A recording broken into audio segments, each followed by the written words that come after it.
What's going on, everyone? My name is Slammer500, and I'm here to bring you the Bloodbath community meeting from December 22nd, 2018. Hope you all had a fantastic holiday season, as well as a Happy New Year. Despite being so close to Christmas, where many people are busy with parties, family gatherings, and retail jobs, we managed to get over 150 people to turn out to participate in this particular community meeting. And for all those who couldn't attend but turned into our videocast, what you're watching now, we see you and we thank you. Your support is always appreciated.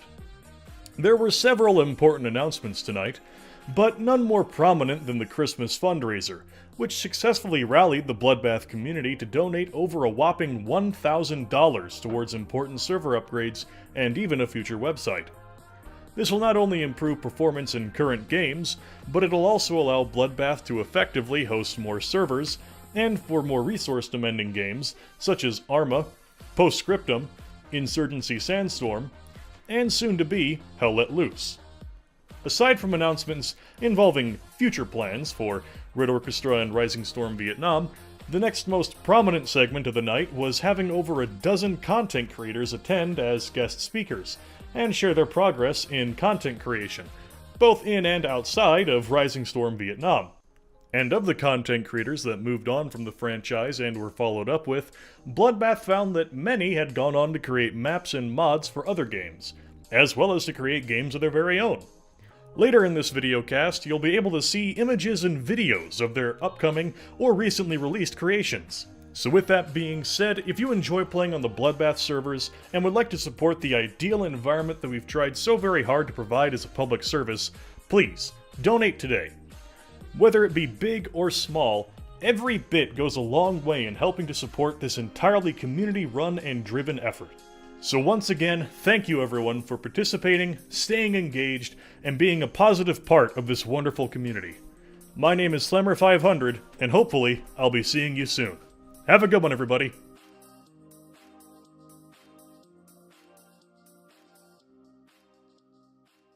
Alright, greetings community and welcome to another Bloodbath community meeting.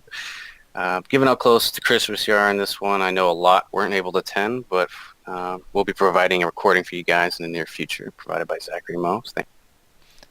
Now, if this isn't your first roadshow, you probably know what to expect. But for first-timers out there, it's important to understand our format and etiquette. So basically, during the first segment of our meetings, we'll run through announcements of noteworthy happenings, and then we'll follow that with discussion later in the meeting. Just refrain from any kind of questions or verbal discussion until we open up the floor. But you guys can feel free to chat away in that discussion channel we have at any time. And for anything of consequence that we do cover during the meeting, myself and content creators will be posting in the showcase text channel when we start talking about it.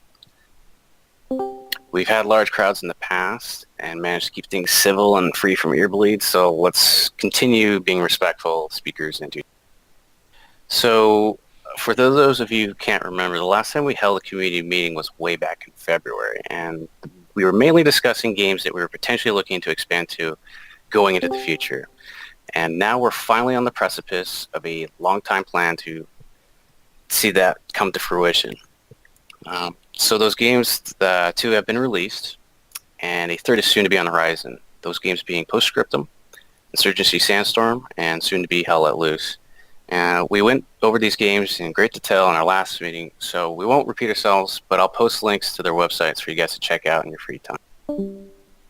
So with interest for us to host these new titles brings us to an important crossroads as a community in a very long time. By expanding into these titles akin to the interests of the community, we're effectively broaching a new area of growth and revitalization around here. And with the realization that the lifetime of our treasured games, Red Orchestra and Rising Storm, are coming to pass, it's left the community, I guess, in a bit of a malaise, kind of lost in a sense of purpose and where to go on to next. But these new titles are a big answer to that question. Well, we'll never forget where we came from, you guys, nor what we strive for as a community, but moving on together, we'll share that purpose once more. Now, in order for us to run these resource-intensive games, we absolutely have to upgrade our server infrastructure. We actually haven't experienced a significant upgrade in the last 2 years, I believe, And in that time, technology and gaming requirements have certainly taken off. For instance, we were once able to host a widely successful squad server, if you guys can remember, but our recent attempts to run PostScriptum, which utilizes the same code and engine, we were found we're no longer able to. And the same is true with Insurgency, and most definitely will be the case with Hell Let Loose as well. And for a long time, we even struggled just running an Arma 3 server while keeping the performance of our current ones unaffected. So that said, we're seeking to upgrade our machine to the latest hardware available today. And fortunately, our GSP has been keeping us informed that such hardware is about to become each generation of processor from Intel is roughly 5 to 10% better than the previous one, clock for clock. Between our current machine and the new one arriving, we can expect the new one to be roughly 30% faster for single-threaded applications and also be able to run 50% more services because it has 2 additional cores. So from a server hosting perspective, that performance gain is pretty huge. Now, a machine like that is going to cost a premium and likely will be in the neighborhood of maybe $200 a month. Our GSP hasn't given us pricing just yet. There will also be like setup fees and a one-time monthly reduction fee of $100, which effectively reduces our monthly cost of the server. But it will take quite a few months for us to break even with that. But being that this machine is a bit of a quote-unquote feature-proof, that monthly reduction fee will be worth it in the sense that we won't have another upgrade for a long time. Now, beyond server hardware, we're also seeking to create a professionally done website that will accommodate our growing needs and audience. And we would love to have a centralized platform that will integrate our needs across Steam and Discord, as well as demonstrate, what Bloodbath is about. And should we succeed even further in our fundraising beyond the website, our admin team could also invest in some new admin tools to improve and streamline our ability to serve you guys and keep our servers moderated and ideal places to play. So everyone, this is where our Christmas fundraiser comes into play. If there was ever a time for you guys to support Bloodbath, this literally would be it. And all the years we put it into our servers and community and all the memories and friendships that we create along the way, this moment is one for us to decide if we're going to continue on that together. Now, this community has always been community run and funded, you guys, and we mean it when we say we wouldn't be here if it weren't for your support. But through your engagement and your support over the years, you've each have come to own a part of what we built here. And I honestly hope that for your sake, you guys would love nothing more than to continue what we've built here together going into. Now, until we get a website that will properly track and display donations as well as provide a monthly subscription option, we're still going to resort to a lump sum method through our GSP. But just know that all donations are anonymous and strictly for this endeavor only, not for my secret slush fund account in the Caymans. But I'll post a link to where you guys can donate. And meanwhile, I'll open up the floor for a short time for you guys to have any. If you guys have any questions, I can help answer. Let's go ahead. I'll post the link now. I knew it. Hi, can you hear me? Can I ask? Yes. I asked in chat. But, Yep, go. I just wanted to repeat. If it's about the fundraiser specifically. Oh, about the fundraiser. Well, about the fundraiser, is there what sort of transparency is there? Or do you guys have a monthly statement from your GSP? Or We definitely used to offer monthly statements, but it was by request only, and no one ever seemed to request. But I could definitely give it to you if you're interested in that. But the goal is when we actually have a website, we'll be able to display what, our progress is towards the goal for that month and so on and so forth. But we don't have a website yet for that. We also have thought about Patreon. We've thought about PayPal, but you have to pay fees to donate with those services. And I don't want you guys losing any money in donating. Fortunately, through donating to our GSP, you don't lose any money on fees. Oh, so the GSP has a crowdfunding feature? They just have a direct link you can dump a donation.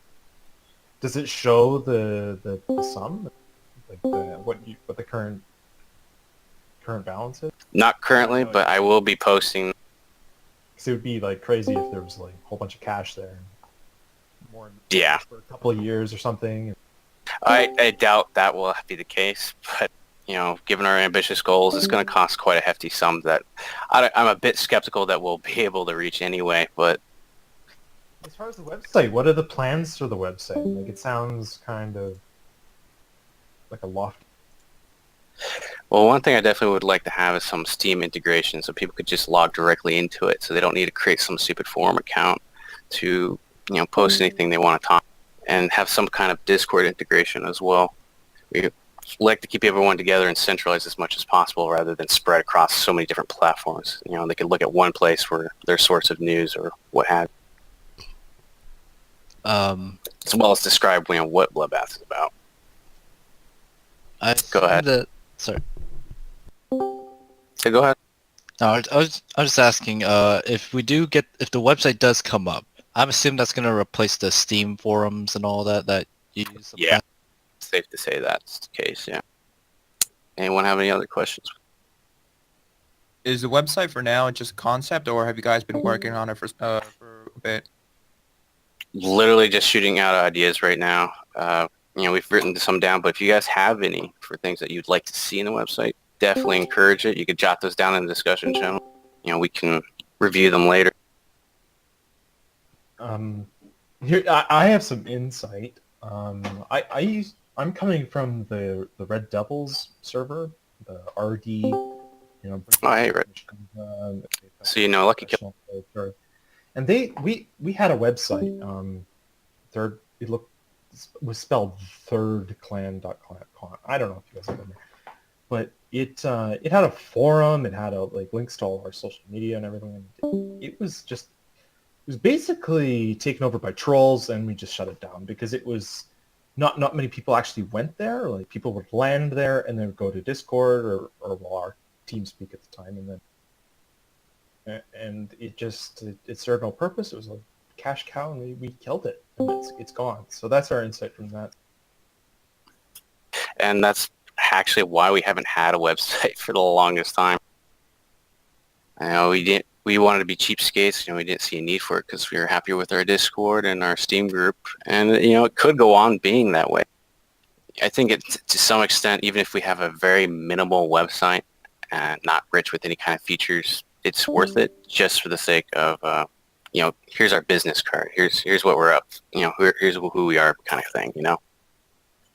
So if we building page rank, it's almost impossible, because if you want people to actually be able to Google Bloodbath, you never know what's going to come out of it. Yeah, well, that's what SEO is for. But that's another story. Yeah, and then you start going down that spiral of hey, now we need professional web development, right? You need a back end. You need search engine optimization. All right. Does anyone have any questions about funding or? Sorry. If we were to actually get a website with features like forums and stuff like that, what would the Discord turn into? Like, what would the function of Discord be other than event gatherings and stuff?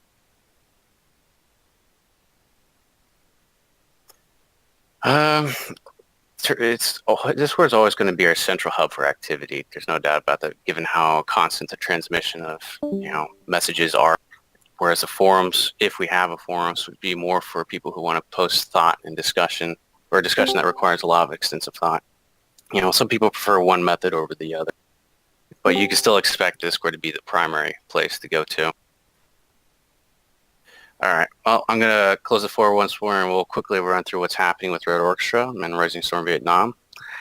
So as far as Red Orchestra goes, currently our remaining veteran player base is all too aware that the game population in North American peaks are now around the vicinity of 200, maybe 250 players a night, and most of those are still Europeans playing. So our server is currently in contest over players with the Bridges Mishko server, and it's not a terribly promising sight. They often populate before us due to having those long maps in their territories and sometimes preventing our server from populating at all. But recently we've resorted to a nuclear option of sorts, removing all customs and instituting vanilla maps in each territory as well.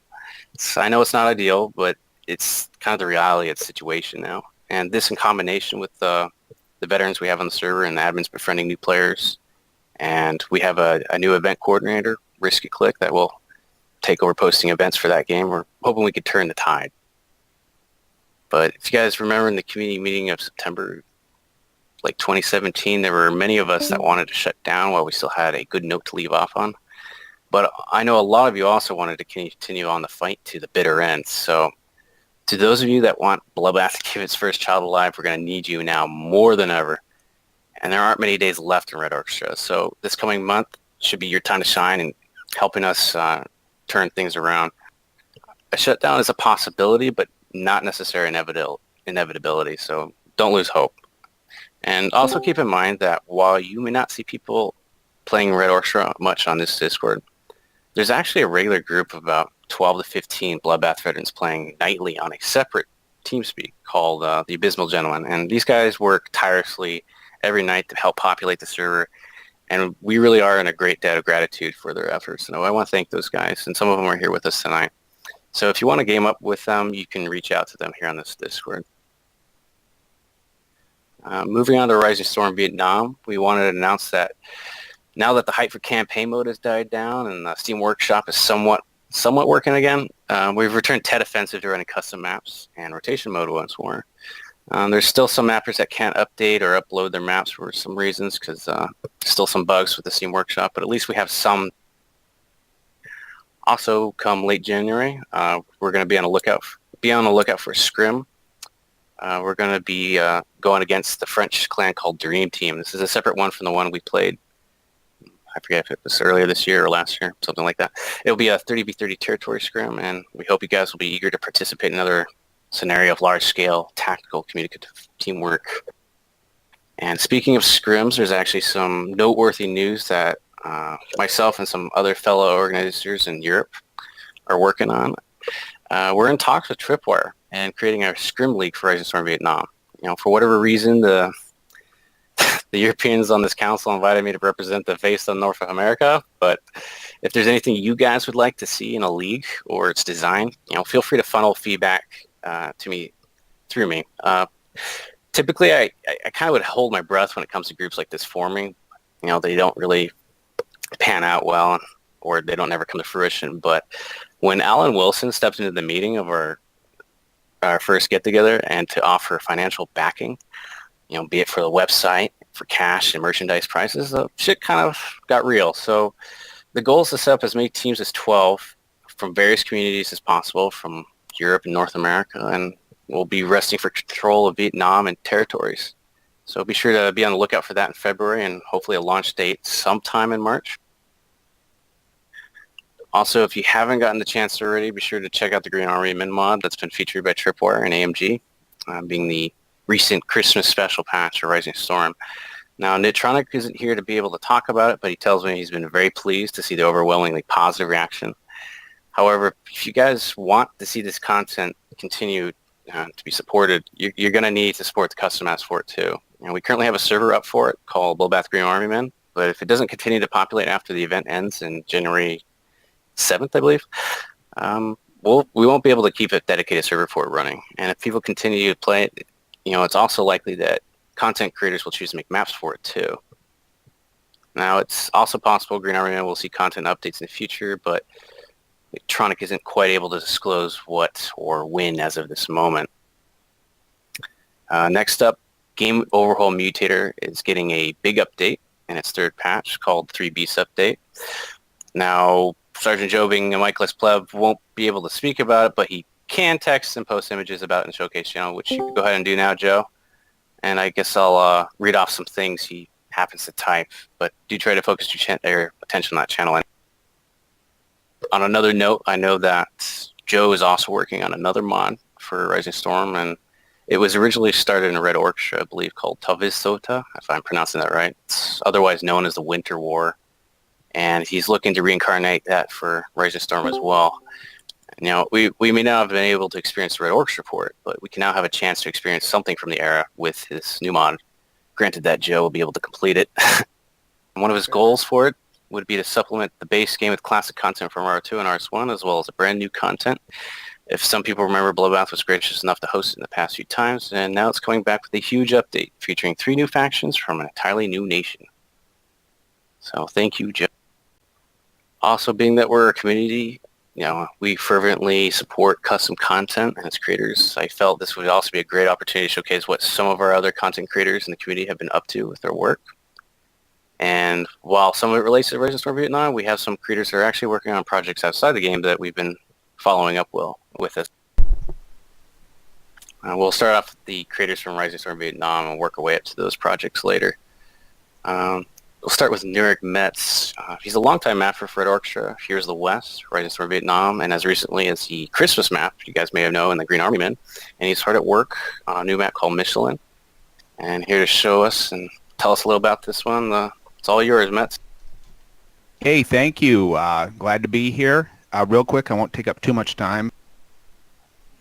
But I just wanted to acknowledge a little bit for the community as far as custom content. Bloodbath's always been a huge supporter of custom content going back to RO2 days.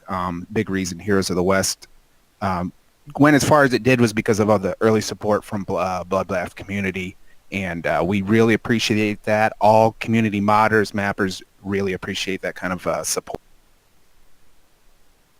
One thing to keep in mind, I just want to express, when you're playing a new map, custom map, or you come across one on the server, something you like about it, something you don't like about it, that feedback is really critical to all mappers. A lot of people maybe don't say anything because they don't want to hurt someone's feelings. Everyone's got thick skin. We would love to hear feedback about our maps that we make, or if you play Joe's mod, the Green Army Men mod, anything like that. Post it on Steam, post it on the workshop, post it. We're in all the Discords. Come over to the modding Discord, share your feedback. We'd love to hear stuff like that. That's really important for us to get that feedback. And always love to hear it. Negative, positive, either way. Real quick, I just working on a map called Michelin. It's a fictional scenario. You may be familiar, Michelin Rubber Plantation. It's located in South Vietnam, but I do have some SAM launchers on here I took some liberties with. The video is just a quick little preview of the map kind of environment. There's not any gameplay in there or anything like that. And I have a imager link of a gallery of images from the map as well. But this is something I'm working on at 6 caps, territories map, combined arms with, right now I've got choppers on there. The ability to, or I guess the foresight is I plan to add the M113 transports later, so the maps are like ready for those, but obviously we don't have those yet, so that'd be something I'd add later if they were to release those. But yeah, take a look at the pics I'll share here in a minute, and I'll pass it on to the next person. I believe Beskar will also post a link to the modding Discord, so thanks for bringing that up. Zachery Moe is the creator of Firebase Georgina. He's also working on a new map, but up until now he's kind of kept mum on what it's about. Is there anything you can show and tell us about it? Yeah, sure. I'm going to be keeping pretty mum about it now too, actually. I'm not, entirely sure the direction I want to take it in. I just have a couple of ideas that I've been throwing out onto the SDK, and they've been going somewhere. I've been getting places, and I'm happy enough to show you a little bit of what I have. And so if you take a look in the channel right now, the screenshots I just posted, as you can see, it is going to be a city map as opposed to Firebase Georgina, which was, out in the countryside. This is going to be set in Saigon during the Tet Offensive in February of 1968. And as you can see, it's again going to be, like Firebase Georgina, you're going to be fighting over a couple of military installations, artillery bases, and stuff like that. But there are also going to be elements of the city, such as parking lots, streets, as you can see down there. And, yeah, I don't want to give away too much right now just because there are some things that I'm not entirely sure if I'm going to be able to pull off, but it'll be probably about 4 objectives. I'm going for a shorter map this time, not quite the same length as all the other 35-minute maps out there. Ideally, it'll make it a little bit more of a sort of almost a break map in a way that you can play between all the other long maps. And as you can see in the last photo, there may or may not be a little surprise related to a certain friend of ours from that old RO2 map, Spartanovka. The horse, that is. Yeah, why bother keeping it a secret? You can all see that it's a horse. But so yeah, that's what I'm working on. I don't have a title for it yet, though. Okay, that was my next question. No, Very awesome, Zach. Thank you. I guess I could title it Ogletez, which is the meme name of that horse that they came up with on the RO2 forums, but I don't really have a real name for it. Wow, I never even knew that was a meme. Oh yeah, I can find that and post it No, later. no, it's okay. It's okay. Wow. Yeah, go ahead and post that in there later if you want. Yeah. All right. Thank you, Zach. Ice Fuse, creator of Donna Tet and Hua Lu, is working on improvements to Dalat and a redux of Lao Ruins. And he also has plans to release a Hanoi map at some point in the future. Can you tell us anything about it, Ice Fuse? You hear about it? Okay, he's going to type. Okay, I guess he's calling it Burning Hanoi, Alternative History 1975 Hanoi map that compares the fall of Saigon for North Vietnam campaigns like and Lao Ruins is a remake of a mostly outdoor environment while keeping aesthetic indoor. And Ska Cat Museum of Fine Art. What the fuck? Oh, interesting. Got a meme map, a novelty museum map that showcases the Ska Cat Manifesto's artwork. Oh, that's awesome. If you got some of you guys have been watching the Reddit, Ska Cat's been posting a lot of great Gary's Mod photos, and we've been using some of them for our events as well. It looks like he's posting them. Yeah, that's great. And he can also implement guest art, and he also has a personal play map of training grounds, and that is not meant for real territories, but subject to change. Now, those are awesome pictures. You know, we'll definitely have to host a night for them. You got anything more to mention else, you? Great. Gook Spy, mapper of Fan Kong and Rescue Dawn, is currently updating his maps and is working on a new untitled urban map. Is there anything you could show and tell us about your... Yeah, to begin with, I plan on updating Fan Kong, Red Ridge, and Rescue Dawn. Fan Kong, not as much, just like balancing it out and adding things here or there. Rescue Dawn, I plan on overhauling some areas and bringing more of the objectives that are further out towards the edges of the map, closer in. Red Ridge, I plan on adding, more to the back of the map. There's that hill at the very end that's kind of blank. Gunny did help me there for a while, so yeah, there's more changes to the map, and it should flow differently than it does now with the spawns. I do have a new map that was also based on Saigon, the Tet Offensive in 1968, but now due to Black April being purchased by Tripwire, there will need to be a rename. It was based on a fictional section of Saigon during the Tet Offensive and was planned to be a fairly large-scale urban map. I plan to have it completely, to completely utilize Joe's M113s and Tripwire's eventual M113. And as of right now, it's nameless. It's fairly close to being playable. I'm going to post screenshots real quick. Awesome. Sorry about that. But it's fairly close to being playable. I just need to iron out a few more things, add things here or there. It's 7 objectives right now, but you know how I am with adding and changing things. I do plan on making it focus on the verticality of office buildings. And yeah, that's pretty much it. I'll just include those for him.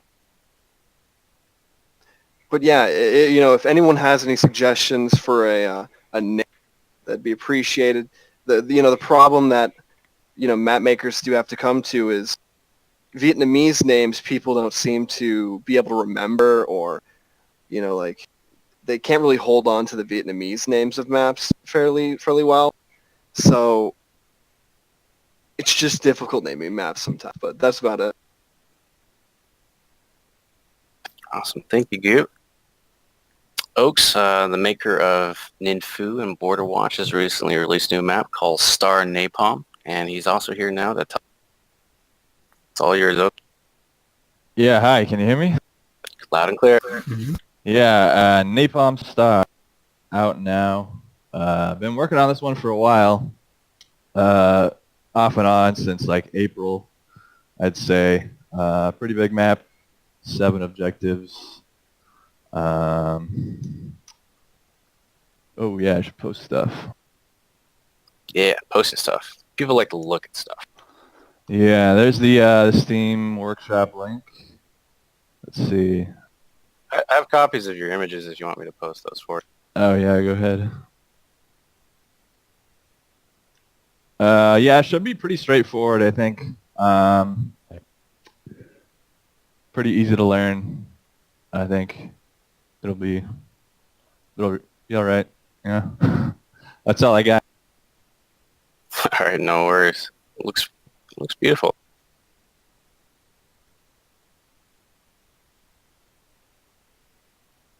It's time to stop. Recently created a map called Hanoi Heights. It's released not too long ago, and it's featuring some unique attack angles and locations in vertical combat. So here to show you and tell a little about it. It's time to. You got a mic, bud? You guys hear me? Perfect. Hello. Go for it. So I'm currently reworking Hanoi Heights. Initial impressions have not been too good. It's very complicated. Main issue is sorting out spawns, people kind of getting lost. A lot of maps are very straightforward. Take Chuchi or Kuchi, whatever, or Hill 937, whatever it's called.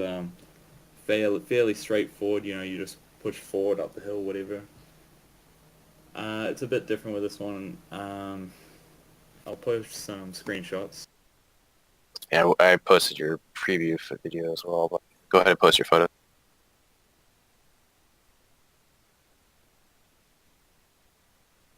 Now, it's definitely got a lot of promise. It's just, I think some balance tweaks will be needed.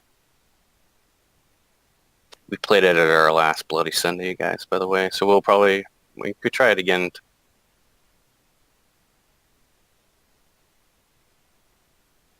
If you don't have anything else to add, you can go ahead and post those images and move on to talking about that Chaos's map. He couldn't be here, but he's a QA at Tripwire, and he's currently working on a new map called Bastard Valley. The premise is a fictional scenario where U.S. Marines push through a dangerous and narrow river valley, trying to clear out VC who've recently taken control of several outposts along the waterways. I'll post some photos now. Now, this map will offer a relatively wide array of terrain to fight in, including mountain paths, plateaus, crags, thick jungle, shallow riverbeds, caves, villages, and more. And to better identify enemy positions, Marines will receive some reconnaissance from a loach. Now, Tyler, I don't know if he's here, but he's known for his maps Jungle Raid and Agent Orange, and he's currently working on a new map called Strand. He doesn't have much that can be revealed about it yet, since it's like pre-alpha, and but it takes inspiration from Operation Irving. It has a heavy emphasis on helicopters. Of course, he couldn't provide me with too many photos, but it's pre-alpha. What can you expect?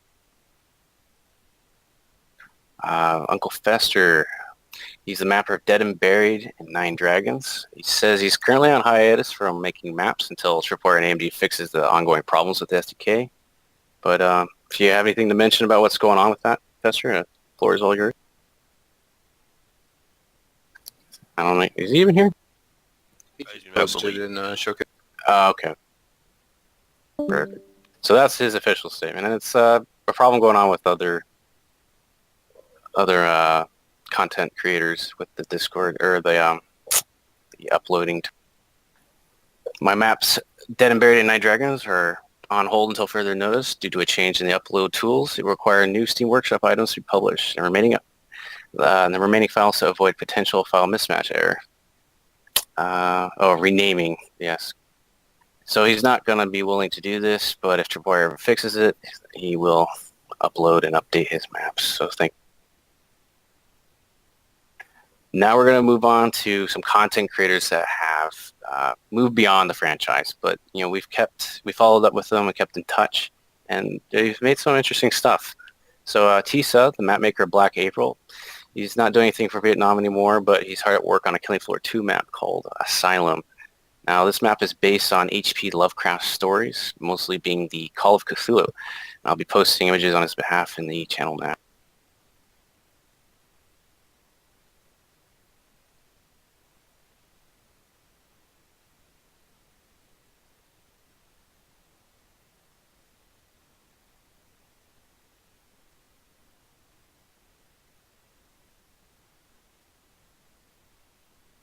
So if you guys want to check it out, be sure to follow Tisa's work on Killing Floor 2, as well as his Black April map. Oh, and his Black April map is going to be featured at some point in the future update for Rising Storm Vietnam.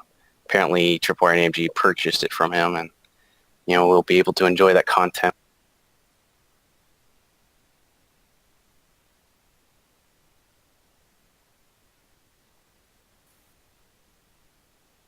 Some more photos for you guys on this map. Yeah.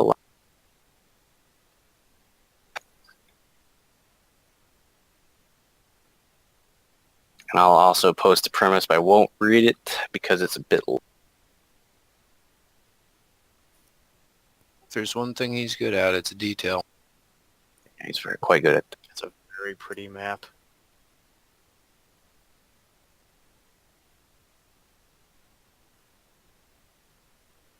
There we go. There's the premise. Beskar, I hope you're ready, buddy. You're next. You good? Yeah. Okay, so Beskar, Mando, and Lukas have gone on to collaborate on creating a new game together, and they're calling it Sails of War. Apologies to Lukas in Germany, who's unable to attend, but here to show and tell us a little about it is our one and only. He's here. I'm actually, yeah. Oh, you're here? Okay. Because I'm impressed, Lukas. Must be late. yeah, it's about us going to 4 a.m., but your invitation I couldn't turn down. Sebastian's just posted stuff. Sails of War. It's a multiplayer game, fitting obviously to the games here. It's about ship combat in the age of sail. And right now we're working on 8 players, 4 against 4, and we just want to make a fun game where we put fun over simulation. So it's focused on that, where we don't have any unlocks, any grinding, no skill trees. We don't really care about wind profiles or silly things. We just want you to jump online and have fun and you play with friends. We do also focus on that arcade complexity that older games maybe have had, where it's easy to get in but really hard to master. Right now we've had a huge milestone where we've got our online play working, and we showed off working online play. And we're on to Buoyancy, our next big milestone, where ships will interact with water, which goes back to that complexity of you have to figure out how to hit the enemy while you ride through the waves and all that good stuff. So if you like the Age of Sail, and we don't yet have a release date for it, but we're looking for next year, and next year looking forward to get some hopefully community testing as well with people in this community. And would just love to show stuff, and we've been showing off stuff. Beskar is posting the milestone video right there. If you guys are interested, we'd love you to join our Discord. We're sharing stuff there, and we're just discussing things, sharing development processes, and general just having a good time there. It's beautiful.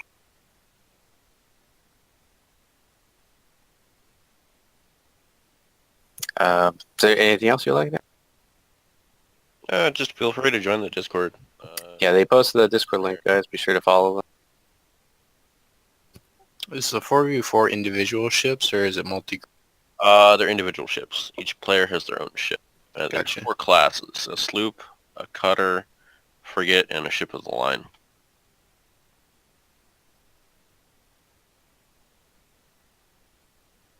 Alrighty.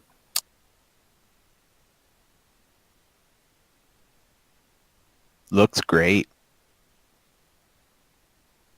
So for anyone that remembers the long-retired map maker Spaehling from Red Orchestra, he's gone on to make a small game studio and currently working on a side-scroller World War II game called Escape Germany. Now, this game is still in pre-alpha and has lots more to be developed, but chances are Bloodbath may end up being the first to test it. Although in his words, he says, quote-unquote, expect nothing. So you can look into the game further on his website. Rikugun Dancho, known for his work with the Pacific Armor mod and Rising Storm. Now, he's gone off to work on a Pacific World War II mod for Arma 3 called A Leap Forward. And I believe Riku is here now to show and tell us a little. He passed out. He passed out? Yeah. Oh, shit. I can send you his Discord link to his mod, though. Can you tell us anything about it? Basically, Rikugun's been working on a historically accurate mod for Arma 3, and it's going to be including the Imperial Japanese and Italians during World War II. Okay, well, I'm going to post some pictures you sent me a while ago. Do you want me to post his modding Discord? Yeah, go for it. People want to follow him. It needs it because Faces of War, I don't know if they're even updating anymore. They're very slow. Let me. Yeah. This standalone mod, or is it need dependent? Is it like a dependency mod where it needs another? I wish I could answer these questions. Go ahead, Scott. Well, if we're talking about like if we want to have American forces and British forces, I guess it's dependent on our mods, like Faces of War if you have to. But he's only working on Japanese and Italians. I think there's another guy who's making a mod called World at War, which is based on Americans, so you can try using that mod, but I don't think he's released it yet. So it's standalone though, like it's full feature by itself. Just does it for require IFA? It's just for those two factions. I believe for now he's planning to make weapons, but right now some of the weapons you might need Faces of War, for example, the machine gun or grenade. He's gonna model it and eventually. Now, we're almost finished with our content creators, but last but not least is ZBliss Player. He's a mapper of Tanloy, and he's moved on to level design work for a Fallout 4 mod called Fallout Cascadia. You can see some of his work here. Oh, really? Wait, he worked on Cascadia? Yeah, I was like, what? I've heard of that. Level design. Damn. So, isn't it great to follow up with your content creators? They might do something amazing one day. And these are pretty beautiful maps. So, be sure to check that out.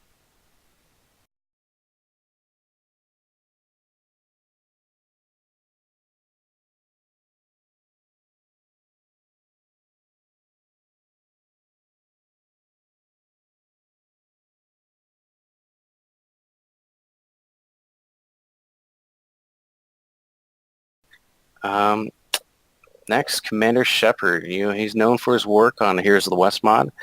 He's moved on to create a third-person shooter called Strike Force Zero. The game is a multiplayer sci-fi third-person shooter deriving inspiration from Mass Effect, Dead Space, and SCP Foundation. I'll post links to that. And the development team right now is literally just Commander Shepard doing it in his spare time as a passion project.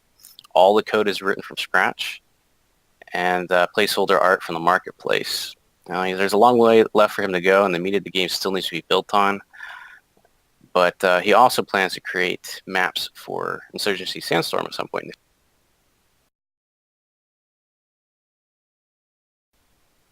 All right, finally for our last announcement tonight, we're going to be creating a new community leadership role of sorts. It's a bit experimental, but the aim behind it is to encourage more community activity here on the Discord. Now, Slammer, being the inspiration behind the idea, has volunteered to help host play sessions and events for various games outside of our core games. So if you guys don't quite enjoy our current core games, the Red Orchestra or Rising Storm Vietnam anymore, just be sure to follow Slammer in the Pinnix and events channels.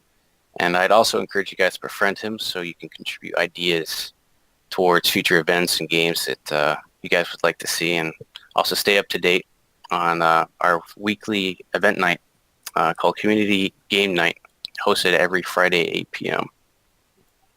He also streams from time to time. That too. He can't be here tonight, but he sends his love. Very busy lately. Yeah, a lot of people are busy for the holidays, but we had nearly 100 people turn out, so I appreciate it. Speaking of community activity in Discord, it's definitely a matter that a lot of the team would like to improve on. And while we do a great lot of, we do great on a lot of nights where we see a lot of people spread about in the voice, text, and text channels, we often continue to see the same faces. So the staff and I would really like to ask you guys, what encourages you to participate on Discord, especially in voice chat? And is there anything you'd suggest we improve on to encourage more activity outside of our periodic events? So I'm opening the floor to you guys. Let's hear some feedback. I know, Yag, that you had some issues with this. If you wanted to say anything about that, get us going here. I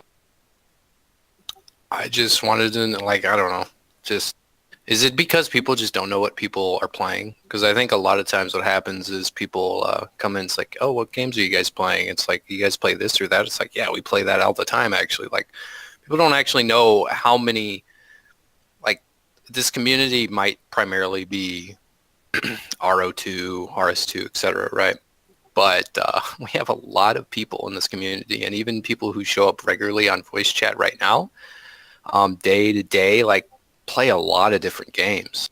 And some of them are co-op, different multiplayer games, just ranging from all genres. So I feel like if people actually were just curious on, like, what people were actually playing, you could potentially find a lot of people playing stuff you might not think they were playing, and be able to, you know, similar to what Slammer's going to try to do, is like a community leader type thing, and start getting people to start playing other stuff. And hopefully, potentially, that can get more people interested in actually showing up to Discord. Because what originally shows us up to Discord, right, is, oh, these guys play a game that I like to play. And then once you get used to playing with that guy or girl or whatever, you show up continuously because, you know, it's actually, you actually like talking to them, right? And that's where the current amount of regulars we have in voice chat end up doing. You know, we talk about all sorts of stuff. So other than that, it would be really nice, like, what is that jump from, hey, I just show up to a meeting here, and now I'm just going to log off the voice chat and never show up again until another meeting? Like, what's the barrier? Exactly. So anyone want to chime in on the answer to that? Is it because you guys already have your own circle of friends, or a different Discord or whatever? So it's like, I don't really feel like splitting my time between them. Like, okay. Well, Gookspy says it's about personality, but I gotta ask, you know, it's not always something we can control in that sense. You know, is there anything you guys think we could do to encourage more voice activity here on the Discord? Maybe something a little competitive, like a little tournament thing or something. Well, we do have, you know, those periodic events, but, you know, people show up for those, and people show up for meetings. But we're talking about, like, on a regular daily basis. You know, what can we do to bring you guys out here? You know, Fun group games. Maybe try different games. Label some of the voice channels as RTS or some other type of games that people might be interested in playing, and not first-person shooters.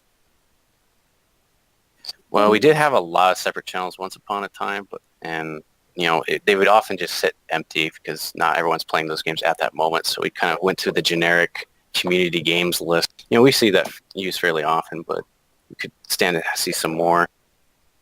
I guess what I'm wondering is, you know, what stops you guys from just joining the lobby? Like, that's where it all begins. That's where the magic happens. You join the lobby and you go, hey. I think it's just like the fact if no one's there, no one's going to join. But there always is people in the lobby every night. That's the thing. Usually it's just always the there's same. a lot of people at one given point in time. So what's holding you guys back from just popping in and saying hello, you know? Some people just don't like to hang out in voice chat unless they're doing it for a game. Well, you could still rally in there and then say, hey, let's play, and then switch channels. You know, why can't that? Yeah, I would definitely suggest that if you are someone who does play one of the games that this community does partake in, like Rising Storm 2 or Company Heroes 2, you know, when you go to play the game, think about coming in here and being like, well, you know, maybe I can find some people to play with, and then you might find yourself frequenting this Discord now that you realize that, oh yeah, there's some pretty cool people that play Company Heroes 2, or there's some pretty cool people that play Rising Storm 2. I think that, you know, just the next time that you do decide to play, you know, a certain game, you should try popping in the Discord and checking it out. The voice channel, that is. Yeah. I'm seeing some of you guys talking about Company Heroes 2, and there's a lot of community gamers that play Company Heroes 2 here every day, and they mostly hang out in the voice-activated channels, the ones that say VA next to them. So if you just pop by and sit in one of them, we'll definitely have people playing that with you. And you know, I just got that game. I mean, it was free a while ago. Yeah, that's how I got it. I mean, you can always just, if like you don't really see anybody in voice chat or anything, you can always just, click on the server in Discord and just look on the right-hand side. You, like the first three, you got content creators, the admins, and the community gamers, and then like the regulars, right? Like those are at the top of the list. You can just scroll down and you just get like a snapshot of what, like in general, what people just end up playing. And I feel like you can kind of base that off, like you see those people in, because I personally been asked before, people have chimed in, it's like, hey, I see you've been playing that game, how is it and stuff, and that gets a conversation, or maybe they want to play it with me or something like that. Yeah. I would say that there's definitely, an air of wanting instant gratification, and I think that, even if the channel's empty, if you go in there, you'll have people that accumulate. People will show up eventually. Because nobody's going to join an empty channel, right? Nobody's going to join the Company Heroes channel if it's empty. But if you hang out in there, you're going to find people that are going to want to join in and be like, hey, well, you're playing Company Heroes, I'll come play with you. So if you guys try that, you might see people show up more often. Yeah, that's a good point. There's a list of games that we will usually be playing. Probably once or twice a week minimum. Yeah. The main thing that I've taken away, I've been doing clans. I'm probably missing a few. And But if you check in discussions, play one of those games when we're playing, feel free to hop on. Or hell, even come in and ask if people want to play. The main thing that it comes down to that I've found is core membership. You'll find in any community that there's like 1 in 100 people, and they're the one person that really wants to see the community grow. You have to find out which one of those people there are, and encourage that person to send out invites, because it's acts like a beacon. One person will get like a whole ton of people in here. Yeah, I'm very familiar with this method, but I'll tell you something, Headcrab. Vast majority of people don't like doing that effort, and it's usually always the organizers that do that. And I'm saving my energy just for Red Orchestra or Rising Storm Vietnam to do that, and not community. Oh, I wasn't talking about just like other games. I was just saying in general. Yeah, I'm aware. Admin can be like, hey, Headcrab, I've noticed you've had lots of friends in here. Why don't you send out 10 more invites? When you start doing that, if you get someone who actually enjoys doing that, you'll see the membership. It's definitely something we've suggested the admin team. I guess I'm more concerned on like the average person here and what they can do to change. I'm kind of curious. The real problem with that I've found is that if you get someone who's racist or something, you can end up getting a group of maybe people who are cheating. Well, we moderate against. Yeah, so no worries. Yeah, go ahead. I'm curious how many people here, like especially if you're not in the Discord very often, or you kind of just don't you're not active even in text, understand what the Pinnix is for, like that channel right under media. I know it's a really weird name, but I'm kind of curious, is it are a lot of people not really sure what that's actually? I think if you don't frequent often, just looking at that channel seems like just some random off-topic channel. Yeah, I don't even know what it means, so I just I don't know because... Right, that's something Slammer could work on, I suppose. Yeah. Originally, that channel is supposed to be there for game suggestions for community game night, but more so just what people want to play in general. Like, hey, I want to play this. Anybody interested in playing, or a suggestion of what game we can play, right? And that was put in place for if we all wanted to play a different game, and I'd say it's had decent success, but it could definitely be improved. That's why I'm asking this question, because I'm kind of curious, because what I see day in and day out in that channel is a lot of just longtime regulars consistently just using it. I've never seen new people using it, very, very rarely, because I'm not sure if they actually kind of understand how it works, so to speak. I don't know. Not a clue. I guess we should simplify it. It was a creative name, let's say the least, but it's confusing to the masses. Well, you could just put in brackets after it, just community games or something. Keep the name. But there's a description at the top that says what it is. Yeah, so but who reads that those? has to be improved too. Yeah, a lot of people. I mean, yeah, you have to have the conscious thought to look at what that means. You know, if you see it and you don't know what that word is at all, right? That's why I'm suspecting that a lot of people just kind of don't even bother with that channel, because they're not really quite sure what's going on with it. But that is the intention for that channel: is, hey, you're interested in this game. You know, I don't know, random game like Hold Fast or Killing Floor 2 or Left 4 Dead 2 or something like that, or any kind of game you want to play with some people. You can potentially throw that out there as a suggestion, or just try to see if there's some people who want to play it.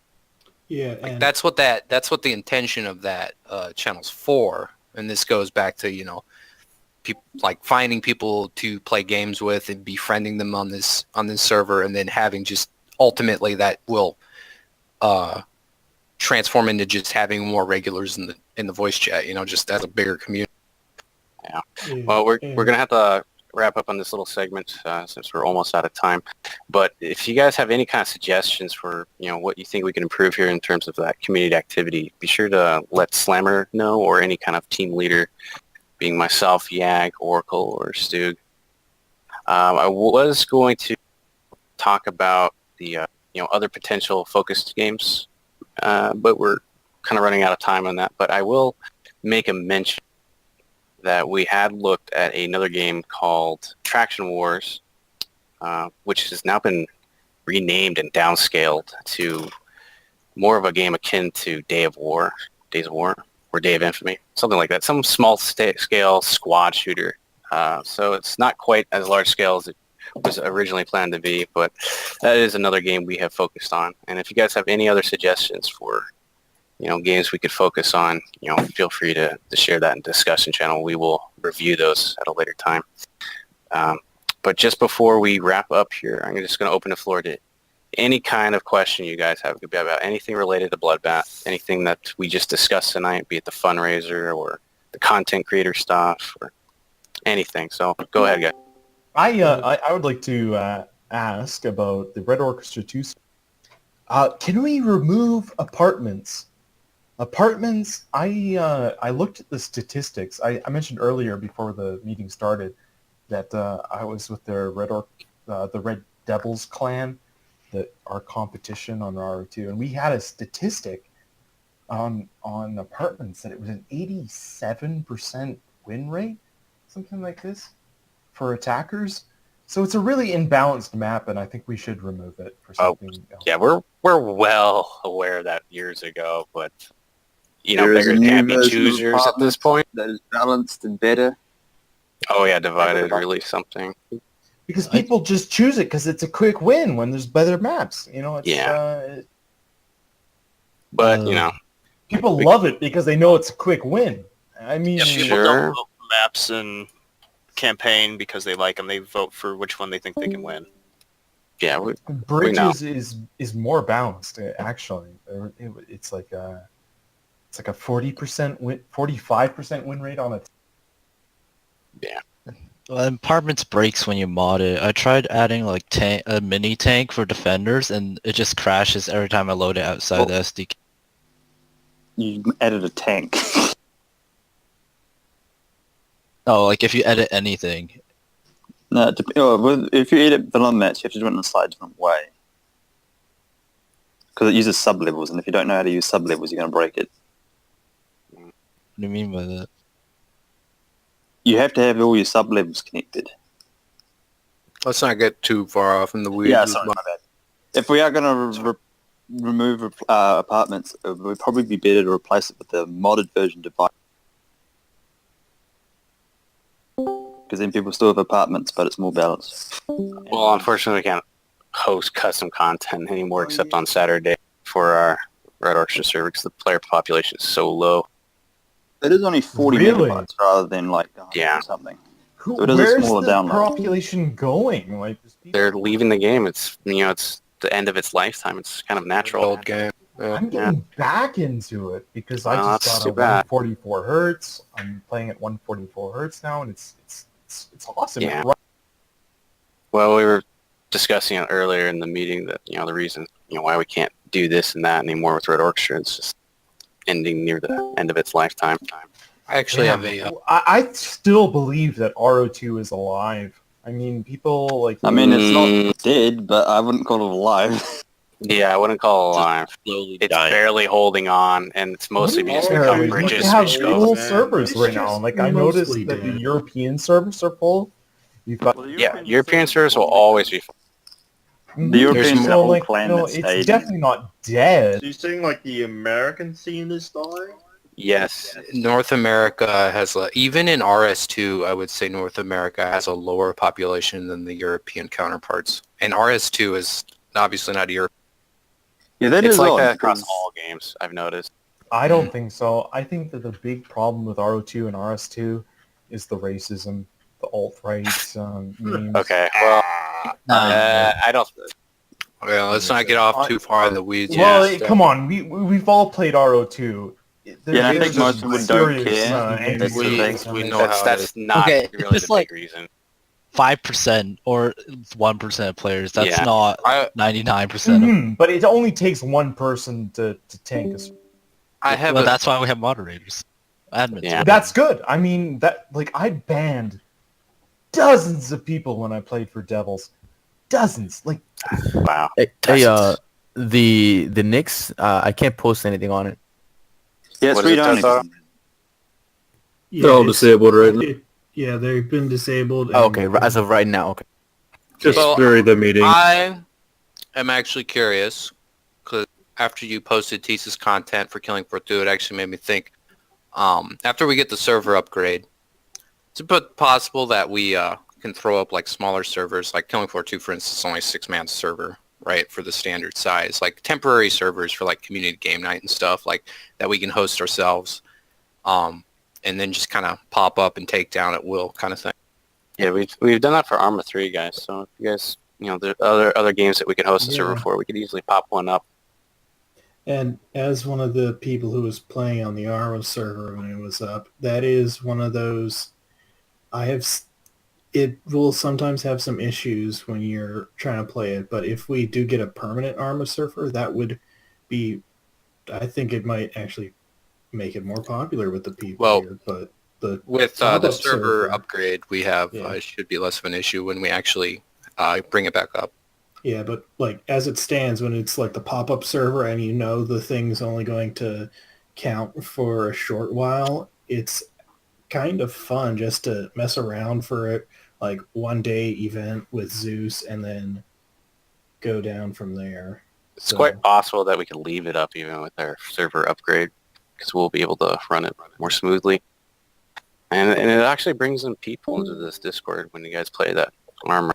Yeah, that's another thing, like Blood said, like with the server upgrade, and this is why I asked the question, is that a lot of these smaller co-op games or something that isn't like huge scale, that might not necessarily be quite as demanding, we might be able to easily get a server up temporarily if you guys just want to play it once in a while. Like, and you just throw out like, hey, maybe you guys interested in playing this game, like I said, like Left 4 Dead or something. And when I suggested, obviously, like smaller scale stuff, usually just able to get a server up. I asked earlier, and I didn't really get an answer. I was wondering how many frames are the RO2 servers? How many frames? I think it's means talking about refresh rate. Yeah. Yeah, tick rate. It'll be... Do you guys have any questions about server management? I studied electrical No, engineering. Head will definitely message you privately for any of that. But is there anyone else that has any kind of questions or feedback or anything from people we haven't heard from yet? Because I know we got a lot of people who are a bit more vocal. So if you haven't spoken up yet, please do so now. Okay, I can be that one. Oh, God. God help. I just do have a quick... Not that one. Okay, go ahead, Vitalia. So anyways, RO2, I was admin for 3 years. Wait. And? Great. That's awesome. So we Cool went story, through bro. the same racism and the game is broken. So, but there are a lot of people playing on it. So, but RS2 is great. Yeah.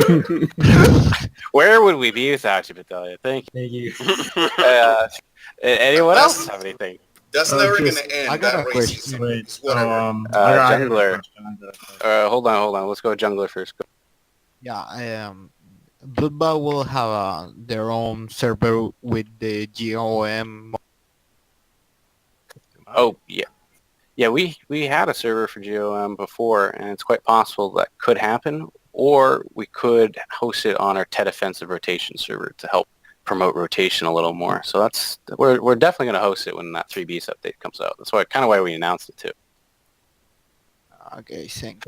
Awesome. By the way, if you guys have anything you want to say, you can say it in the discussion, like that you want to say something, and I'll call.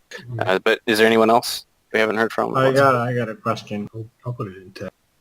Epic Gamer. To open a server for Big Chungus for the PS. What on earth is that? Just be quiet. It's a meme. Oh God, I'm being trolled. All right, anyone else? Staying in discussion. No, I'll wait for it. Yeah, Totoro here. Can I get roles for Rising Storm instead of Red Orchestra? Because I used to play that. Which one? On the roles, Rising Storm instead of Red Orchestra. That's a roles or even. Oh, sorry. Actually, with the roles, we kind of integrated both Rising Storm 1 and Red Orchestra 2 into one role, and we just call it Red Orchestra. With Rising Storm, we just call it, that's for anyone who plays. Yeah, I know it's a bit confusing, but, if we try to write out the long specific names, it would look really ugly on the Discord. No problem. One thing that was really successful on our professional territory server, the thing that we found on the Red Devil server was that when you ran bridges, the server always filled. Yeah, and so we already implemented that nuclear option. I know. We said it. Yeah, I guess you guys understand the implication of that, but the thing that I was trying to say is that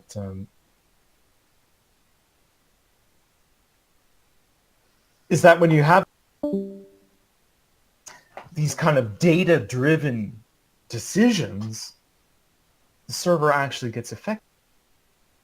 So it's actually kind of best to use, and I don't want to sound like a libtard or something, but emotionally driven decision making. Okay. A libtard. What? I think we're really getting off into the weeds. Yeah. The discussion that's coming up. I noticed in the discussions, Sane said he was waiting for a space to see if you wanted to ask a question. I actually got it. Are you guys still going to support 1985 escalation or no? I think something. As far as I know, 1985 escalation's kind of just. I don't know. It's pure vaporware at this point, isn't it? It's very, very, very early in development and going very slowly from what I've seen. There's not much substance. I mean, if it turns out to be a great game, then yeah, that's definitely, personally at least, I'd say that's, I know there's a few of us, myself included, that would be interested in a game like Escalation 1985. It's just where it's at now is kind of, it doesn't seem to be,